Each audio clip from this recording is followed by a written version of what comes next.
হঠাৎ করে চারিদিক অন্ধকার হয়ে বজ্রবিদ্যুৎ সহ বৃষ্টি শুরু হয়েছে আর প্রচুর পরিমাণে ঝড় হয়েছে। চারিদিকে গাছপালা উল্টে গিয়েছে, দেখতে পাচ্ছ বাইরের মাচাটাও উল্টে গিয়েছে।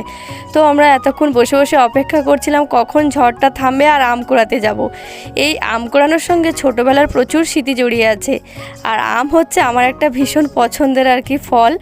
আমি তো এখন যবে থেকে আম পাকা শুরু হয়েছে, মানে সকালে ঘুম থেকে উঠে আমার রুটিন প্রথম আম গাছের গোড়ায় গিয়ে ঘোরা, কোথায় আম পড়েছে সেগুলো কুড়িয়ে কুড়িয়ে আনা, তারপরে আমার দিন শুরু হয়।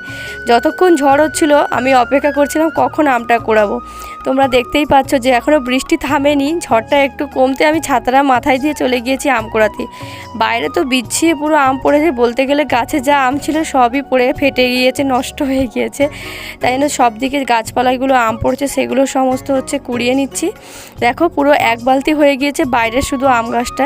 কিছুদিন ধরে পারবো করে পাড়া হচ্ছিল না, আর আমগুলো পড়ে সব ফেটে নষ্টও হয়ে গিয়েছে। আর বাড়ির পিছনের দিকে এদিকে যে আম গাছগুলো সেগুলোও আম পড়েছে, কিন্তু এগুলো একটু খড়ের উপর পড়া, একটু ভালো আছে আমগুলো। সমস্ত আমগুলো কুড়িয়ে নিয়েছি।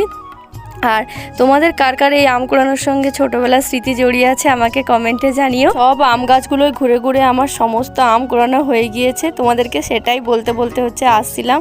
আর দেখো কত আম পাখি খেয়ে আর এইভাবে নষ্ট করে ফেলে দিয়েছে। গোড়াতে একটু পাকা আম একটা খাচ্ছি, এত মিষ্টি, পুরো মধুর মনে।